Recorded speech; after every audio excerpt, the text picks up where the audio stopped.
I have a very special guest today. She is my sister, Liz Carden. It's already going to be ridiculous. Liz Carden, she is the Director of Strategic Planning for InTouch Solutions. And Liz, I'm going to have you do your own introductions because I might not make it through it. Right. So hi everyone, and everyone, thank you for having me. So I am the Director for Strategic Planning at InTouch Solutions, as Kat mentioned, and I have had quite a wild trip to get here. So once upon a time, I started out wanting to save the world, and I thought that nonprofit was the way to get there. It was not. That ain't me. No. I don't know if everybody knows this, but there's not a lot of budget in nonprofit. And although I met some great people and I met some of the great mentors out there, and it was really fantastic to be able to impact communities and start on the community side of it. So I did get my master's in public health from Drexel. I started off community health and prevention, and I worked with the Arthritis Foundation, met some fantastic people there. And because of that, I was able to transfer into the marketing world. So I went into then a company called Health Ed, and it was all about behavior change and marketing in the pharmaceutical world. So how do you impact large communities and impact their health, and how the hell do you get people to change their behavior? Because we all know what is the number one hardest thing to do when it comes to behavior change? Lose weight. So if you know what I mean, like, yeah, like how do you, if you can't, like, you just think about your own health, right? And then you think about, well, okay, heart disease, diabetes, cancer, peripheral neuropathy, like there's 1,001 different diseases. How do we get people to take their medicine every day, potentially for the rest of their life, or, change the way that they eat for diabetes, or, whatever it may be? Behavior change is hard. And then my role is really to think about, at that time, what content do you need to give them? And then how do you get that information to them? And really, that's where I started to really get into the weeds, and I met some fantastic people. And that's where I started to build my community and my network. So, so what are you going to do? A brochure, a website? Are you going to start marketing to them in EMRs? Or how are you going to get them that information at times that actually changes their behavior? Because I'm going to tell you what, like, I don't care. You send me a brochure in the mail. Yeah, okay. So what? Are you going to put up a website? Okay, cool. But like, how do you really get somebody to change their behavior? It's not a one-time thing, And I learned a lot there.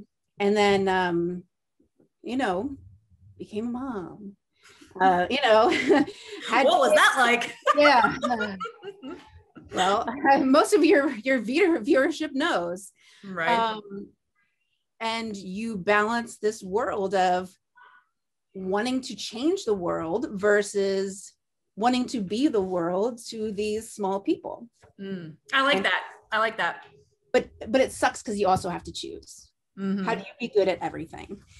And I don't know, shout out to Linda, because she said, our mother, who said, you're really the first generation, at least in her eyes and in my eyes, to really do this for the first time. Because who was, from a female perspective, who were the first ones to really work full time and have a family full time and manage a house full time and really to want and do it all, right? So then at that time, I was commuting 3 to 4 hours a day. I remember that. Yeah. Over the border, to the toll booth.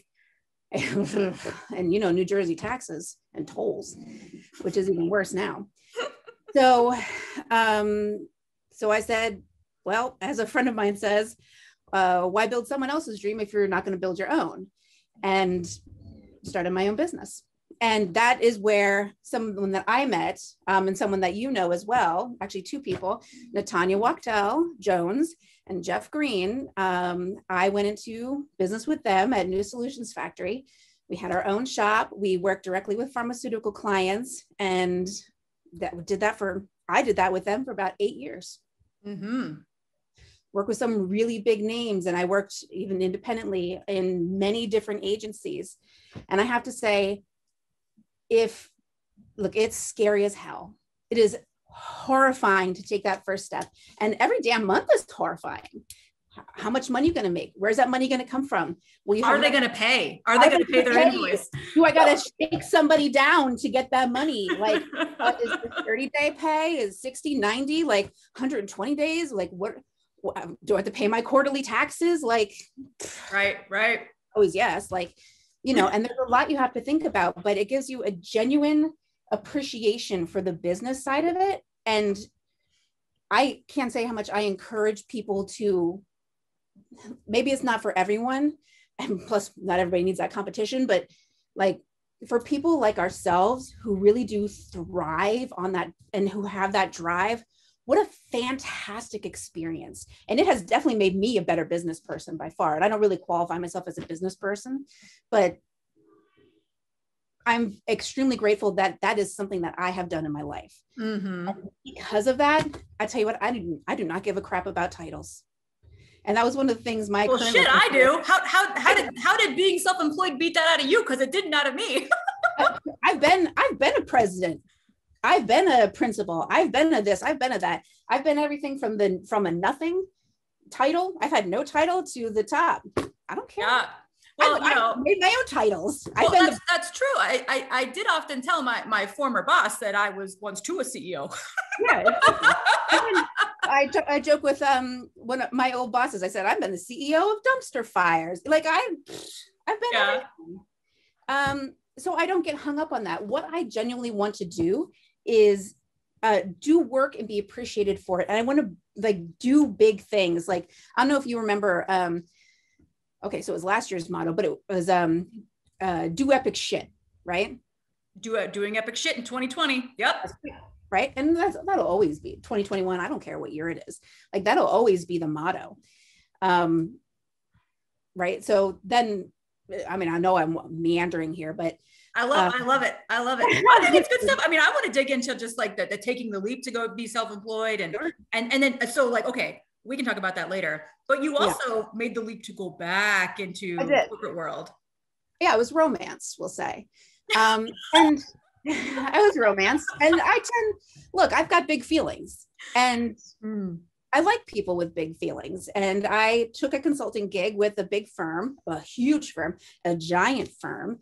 And I was really into the job and the impact and being able to connect all these different technologies. And, I was super excited about it, and connecting with some old employees too, some old colleagues. And I was like, yeah, I'm in for this. I want to go. And it was a global position, touching everything across the world, and just felt like I had this huge power behind me. I remember our mom saying, "Oh, did you see Elizabeth's big job?" Okay, Linda. All right. Yeah. I was like, whoa, that is a big whoa. Yeah, but that aside, again, I made up my own title more or less from that. My title did not exist there. But all that being said, at the end of the day, you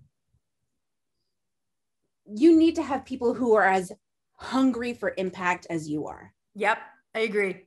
Otherwise you die. Yeah. And I mean, not to dissuade everybody, because that's on us. That's on people like yourself and myself, because maybe it's okay for everybody not to be as hungry as we are, because people, maybe that's just not how people want to live. Right. And I know you can roll your eyes all you want. I'm not rolling my eyes. I'm just thinking about it. We're silently judging. I understand. But it's on us to find people and find your tribe, if you will, of people who want to get after it. Right. Yeah. Yeah. It's not everybody. They're just not. Well, I like what you're saying there, because it's kind of like, do you, here's actually a question. Do you try to change the environment around you if you find yourself in that place where you got some people who maybe don't have the same work ethic, or that's not even the right way to say it, because I agree, I shouldn't roll my eyes, right? But just the same outlook on business, on how work impacts life, or you do just go find somewhere else where those people already are? I tried. And you know what happened is I got miserable and frustrated, and I became a poor fit. And again, that's on me. I didn't just go, okay, I should sit back, I should relax, I should take the easy route, which is just go along, get along, and take what is served to me, do my job, and at the end of the day, go back and sit back with a glass of wine and whatever. But I like to hustle. I like to win. I like to do big things. Mm-hmm. But again, I have to tell myself that it's okay that not everyone is like that. And in my head, like, it's not really, it's not, everything in my head says, right. It's not really. Right. Well, you know, I had the same problem. You know, I just came from the land of being employed for a little bit here, and the same thing. I mean, you know, I think on leadership teams generally, everyone wants to kill it, right? Like you're out there and you're going to go spear a big whale. But I also think that there are a lot of people at a company, especially a company the size that you were at, that yeah, that's not what they're being paid for, right? They're being paid to do kind of the 9 to 5, and that is okay. That is okay. We need people like that. Yeah. It's true. But in the line of romancing, I will say one of my old colleagues, Jeff Green, went fishing, and he put something out on LinkedIn that stole my heart. And I went, Jeff Green, what are you doing? Where are you working? Because he put out this lovely clickbait. He's an excellent writer, I have to say. And he wrote this beautiful, like, romantic tale about the company he's working for. Spoiler, it's In Touch Solutions. And I just had to know more. Note that, and the tagline for In Touch Solutions is "No challenge too big to cure." And I was like, okay. Yeah. So for those of you who don't know Liz, she's got this thing about saving the world, and she seems to have chosen the clinical and pharmaceutical world to do that. And so, yeah, she's got these big feels about the pharma. Yeah. I do, because health is personal for everybody, right? And we often treat it like it's not, but health is a very personal thing to everybody. So that being aside, health matters to everybody. So a long story short is that's how I ended up at In Touch Solutions. And I'm talking to these different people, and, you know, everybody can kind of feed you what you want to hear. But I like to watch people's faces when I interview, and I don't interview a lot. I don't interview a lot. Maybe tell Jeff Green. Jeff Green, yeah. Just a little bit. Yes, but I do tell people the story. One of the people I interview with, who I work with now, Kyle, one of my interview questions is always, well, tell me how XYZ company has helped you grow. And Kyle starts telling me about his passion project, and to see his face, and it doesn't even matter what his passion project is, but to see his face light up, and to know that a company invests in your personal passion, I mean, it's a big deal. And needless to say, that's where I am now. That's where I'm working. And I mean, you know, again, looking to do big things, looking to invest hard. Yeah, I love it. I just had to text the boys in the other room to tell them to be quiet, because I think they're playing iPad with your son, and they're very loud. So I apologize to anyone that can hear that. But okay, so back to like real business here. So yeah. I think what I would like to talk about a little bit here is I do love the jumping off the cliff into the deep blue sea of your own business. But I also love the idea of, like, you know, you're right. This is kind of like a new thing for a lot of women, that, like, in many cases, women are the breadwinner. But they still have the double burden or triple burden of managing a home, managing family. And loving what you do is really important if you are in that position. And I know that you've made some changes in your career to, like, really find that place where you can have the big feelings and feel great about it, and use those big feelings for big purpose. And I think that that's something that a lot of women, when they're in that situation where they're trying to balance family and life and work, they think, oh, I can't make a change. You know, it's stable. This is stable right now. And they neglect to think, like, big term, like, this might be short-term pain to change this job, but this is going to be better for me. So I don't know, maybe I'm like pulling that out of nowhere, but that's kind of how I feel about what you're saying. I mean, that's potentially fair. I mean, you did notice there's a couple of things there that, like, crawled into my heart for a second, but one, because you're talking about woman owning the burden. we didn't even touch on the fact about coronavirus world, pandemic world. Yeah, that sucks. Homeschooling and owning that burden and working, and you've got kids over here, your computer's over here, you're on the phone, whatever. And that's just, increasing kind of some inequalities that may exist in that whole space. Especially when you're working from home. Well, that sounds sexist, but like, I definitely took that on for the most part. As did I. Yeah. But then, like, the big feelings part, like, how often are we told, and I don't know if it's just the world we live in, like, I have 100% been told, pull your feelings in, wear the smile, like, don't let your feelings be shown. I literally told a client today, and my colleague Vanessa can chime up and confirm. I said, it is my motto not to wear a poker face. I want you to see my emotions. Like, I want you to know when I'm excited. I want you to know when, like, I'm not comfortable with something, because I don't want you to go along and just be like, oh, everything's fine. They totally agree. Well, no, let's talk it. Let's work it out. Like, my emotions to me are a benefit. That's my power, I completely agree. Same here. I've been told I have a very kind of casual style that's disarming. The same thing. If I almost can't do the straight face. I say almost, I can't. I just straight up can't do it. And I've been told the same thing earlier in my career. That I've been a CEO. No one tells me that anymore, but I have been told early in my career, like, you wear your emotions on your sleeve, people know when you're mad. Well, shit, I want them to know when I'm mad these days, right? Like,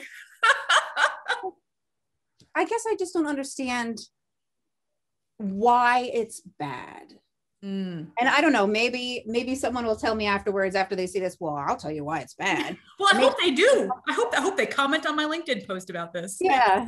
So if you see this later, please comment on the LinkedIn post. Social engagement. Wink. That's right. Wink, but wink. Like, yeah. Because people are uncomfortable. Like, I don't understand it. I don't understand. So yeah, I don't understand it. That's actually a really interesting topic. And I don't want to say it's like a man-woman thing, right?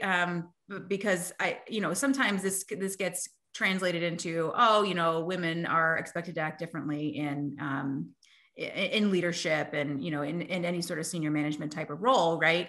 And I think often when you are the only girl in the room, as Miriam Paramore would say, I think that might be true.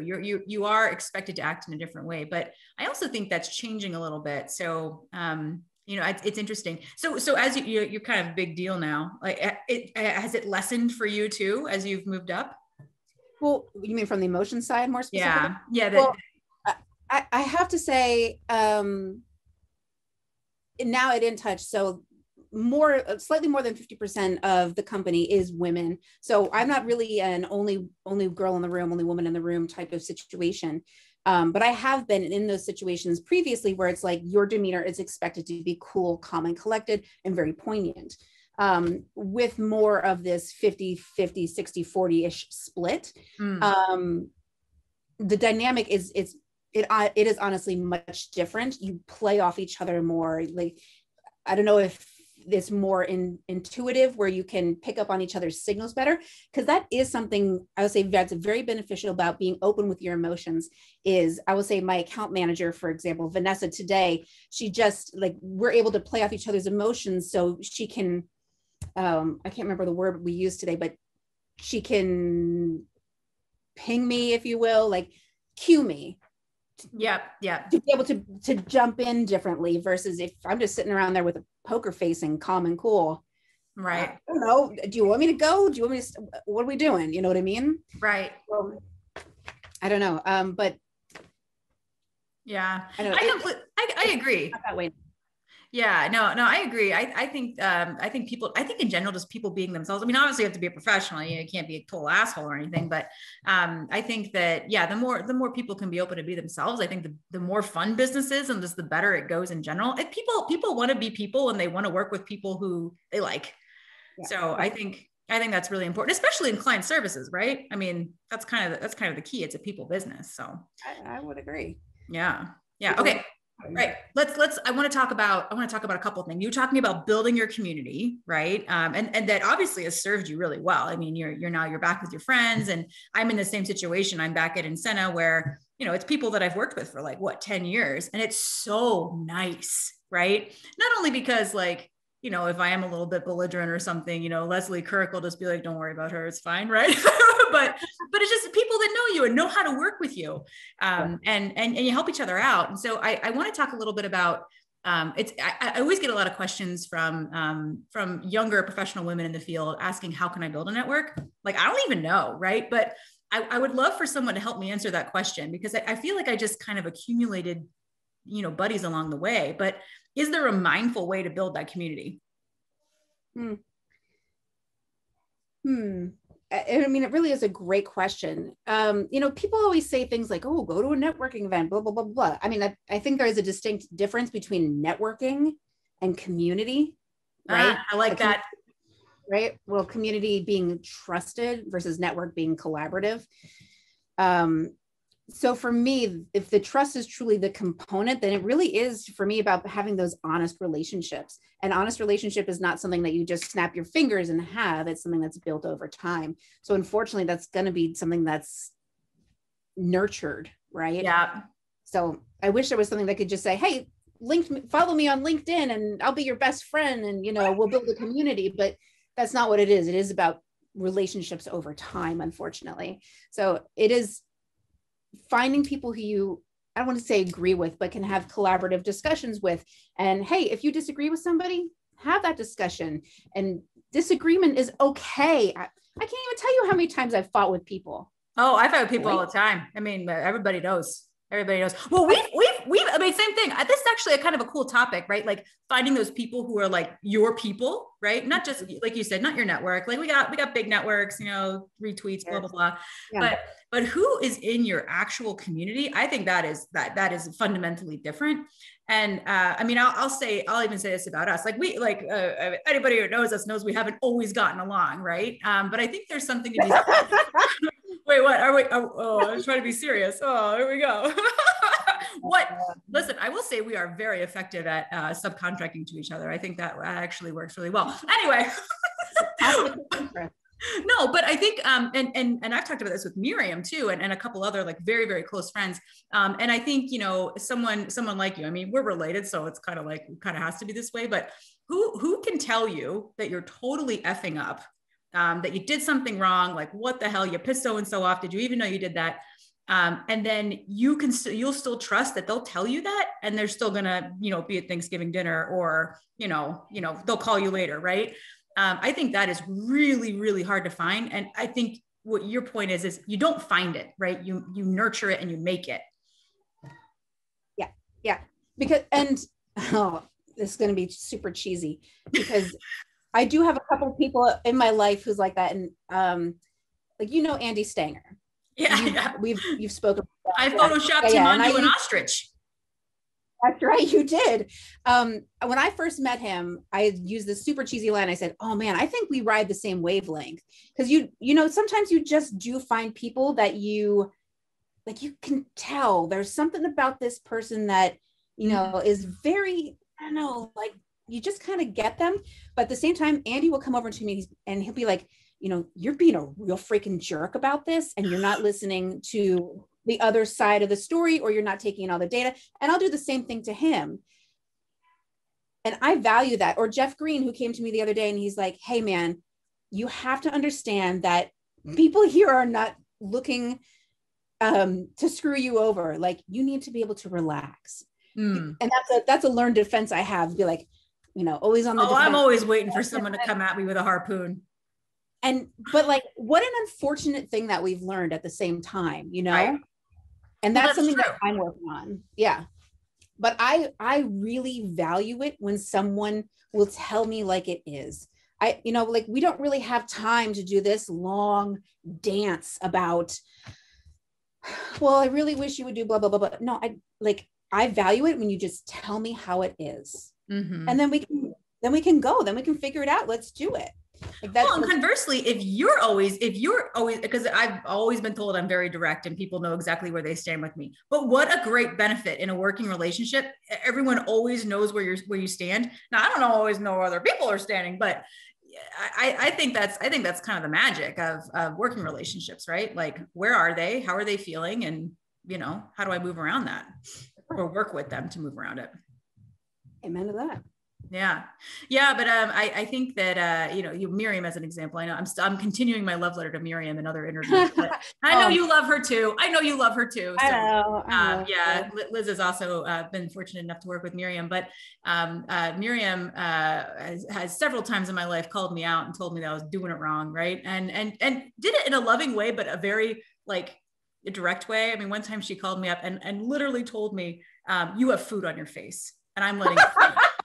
Right, because I just epically screwed something up with actually some other very close friends. I just totally screwed it up and wasn't even thinking. And but that kind of relationship, I think that's what you need to really succeed in a professional environment. Because listen, I was able to fix that because she told me, right? Otherwise, it would have been this thing that festered, right? And yeah, it sucked. It wasn't super fun because I was doing something really fun when she called and basically got my ass whipped. So.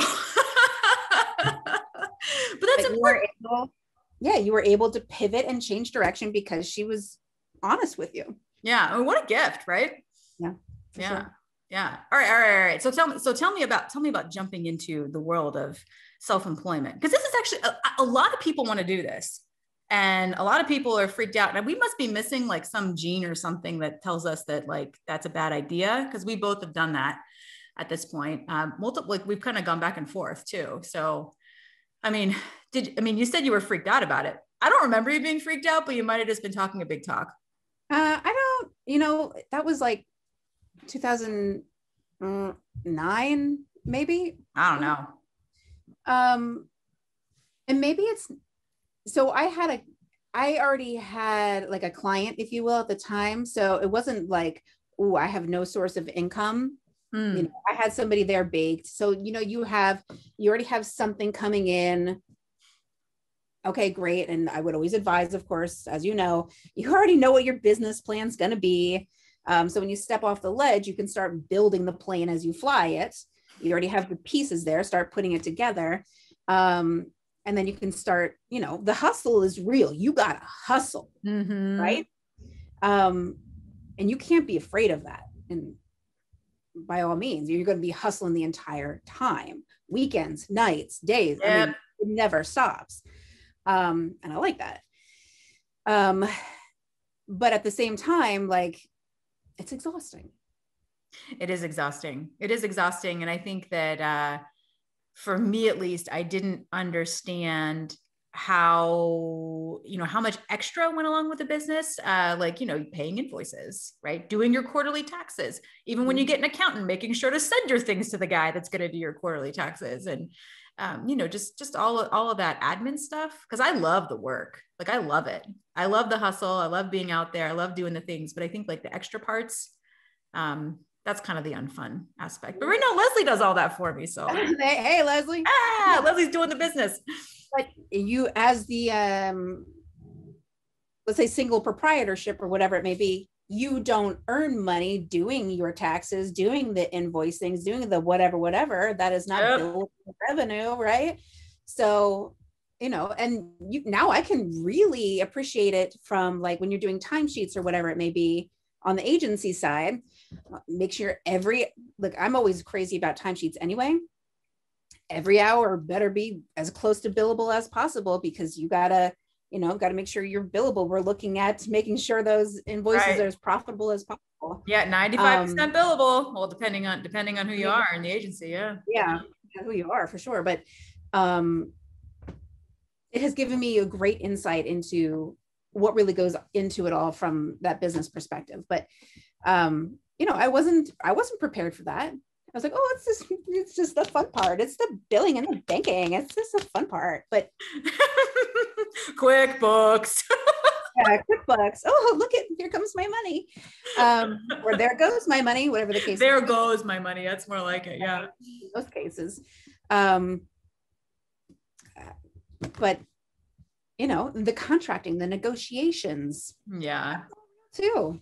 Yeah, it is invaluable experience though. I think going into like real company, it helped too, like just understanding like this is the P&L, like what does that mean? Oh, I know what that means. Like, and managing teams and things like that. I think it was really helpful. And obviously I'm back into self-employed land, so I obviously thought it was cool. But so how do you think you got this hustle gene? I don't know. I mean, is it inherited? Is it, whatever? I don't know. Sometimes I think it might be inherited, but does it connect to the competitiveness, would you say? Possible. It's possible. I don't know. I wonder if you can be kind of in the hustle game and not competitive. Or the egg, really, I guess. I don't know. I mean, when I don't know, this feels like dangerous territory. Yeah, like, maybe let's talk let's pivot. Let's pivot real quick. What's your superpower? I feel like it might be the big feelings, but it also might be the hustle. That's interesting. Like my superpower probably does have a lot to do with big feelings, but I also really like to learn. And I left my freelance gig, my self-employed gig, and I went to that big corporate job because I expected to learn nonstop and learn things that were like almost unreachable. And that didn't really happen. I was able to learn things that I probably wouldn't have gotten my hands on if I didn't go there. But I didn't learn as much as I thought I was going to. And that was one of the reasons I did leave for more experiences, because I do have the hunger to always learn more. I don't care. I was having a conversation the other day about reptilian husbandry, about how do you breed reptiles, or like I have now, like I have a motorcycle and I like to learn like how does it work, or I asked somebody to one of my really good friends about how can you show me how to change this or do that. Like I really like to learn new things. Like that is one of the things that drives me a lot. Maybe that's one of the reasons why I wasn't so very nervous about going into the self-employed role. Yeah. But then hand in hand with that, it is this desire to do epic shit, to do big things. And that's not to say that like a lot of the tasks I do are more menial. It's a lot of research. It's a lot of, I'm a strategist. So like the things I do, you can't hold. I can't like give you this pen and say, I made this. Right. With other things. Or, like Miriam can show you a physical product. I can't really show you that. Right. But the things that I do will eventually lead to big things from my perspective, my very self-centric. I have that too. So it's fine. It seems very comfortable and normal to me. I also think, you have big passion overall. And I wonder if it's, kind of wrapping up all those attributes in a bow. Like you're very energetic. You do have big feelings, which I would translate into some passion, right? And you really have like what I've always considered like an incredible desire to achieve. This is even back from like the field hockey days, right? And I wonder if that's kind of part of it. Like you just want to be the best, and you are going to be the best, and you probably have to learn a lot and do a lot of stuff to do that. I mean, I would like to be flattered by that, but then at the same time, I know that was not a backhanded compliment. But not. Like, but then, okay, so someone with similar attributes will say, you also know that at the end of the day, and I think probably a lot of your viewership and other people that you interview probably have very similar qualities, that at the end of the day, I like what I like. Hey man, like attracts like, right? At the end of the day, are you not exhausted? Or yes, right? Or after a big, let's say a big pitch or a big business presentation or a big whatever, and you are spent, like the amount of energy, like I think if you could hook up a power plant to us sometimes, like we could power a small country, right? And God bless the people we work with, and God bless our managers sometimes, and God bless our colleagues as a whole. Oh, because, yeah. right? Because I know there can probably be a lot. But I also think there are benefits to personalities like ours, and the things that we are capable of achieving. But doesn't it feel good? Doesn't it feel good when you're so like, let's go back to 2019. After you do that big presentation, it was really freaking hard. You stayed up for 3 days straight. You did the amazing thing, and you're in the Sky Club going home from whatever city, and you get that glass of wine. That is like the most amazing experience. Like, you're like, I did that, and I deserve this. Right, sure. I mean, it's a great feeling. My colleagues and my friends will tell you, I do love to win. I love to win a pitch. I love to have a good client meeting because, and it's not just about winning the actual pitch. Well, okay, so winning the pitches, yes, but like, I don't put in recommendations, or I don't put in strategies that I'm like, oh, this is going to make us a lot of money. I put in things that I believe in. Yeah. Right. And I am surrounded by people who do the same. Right. This is not just a money-making scheme. And that's a benefit to my community and to places where I find myself is, like yourself, like, again, like your viewership. And I'm not just trying to flatter, like, hit like a girl, but like, people want to do big and good things. So like, that is the community that I strive to be a part of and that I look for. Sitting up and, well, I don't go to school. I'm a United person myself. Oh, well, welcome to the worst airline in the country. I don't know. That's where I fly out of mostly, but although I'm open to sponsorships and endorsements, wherever really, there's a high level of satisfaction for sure. Yeah. Yeah. Can we talk about work-life balance, which is a myth that I've never been able to achieve, nor do I believe it actually exists? Listen, fight me. I'll fight you. I'll throw hands. I have to say the pandemic has commoditized the work from home experience, right? Mm-hmm. So, being self-employed, I've been working from home since 2018. Okay. I love work from home. I am the perfect work from home employee, if I do say so myself. I have no problem balancing pretty much everything. And if I don't get if I don't get something done, whatever, like during your 3 o'clock meeting or whatever, I will absolutely get it done later in the day. I have no problem balancing anything. But now I have kids that need to get picked up at 2. I've got a kid who needs to go to physical therapy, whatever. I have always balanced that very well.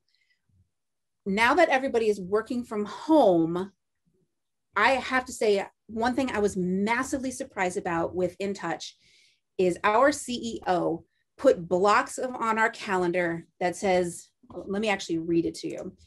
The calendar says, meeting free zone, close of business at 5:30 p.m. Don't you schedule a meeting after that? And there's the same one in the middle of the day, more or less. Wow. And I was like, what? Because previously, working globally, I would get up at 4:30 a.m. I would hold a 4:30 meeting for my colleagues in the UK to make sure that they had everything they needed so that they didn't lose time by the time that I got on at like 2 o'clock in the afternoon, their time. And then I would end up working all day, my time. And then I would work till like 9 o'clock, my time, to make sure that they had everything they needed for the next day. Yeah. That's not work-life balance at all.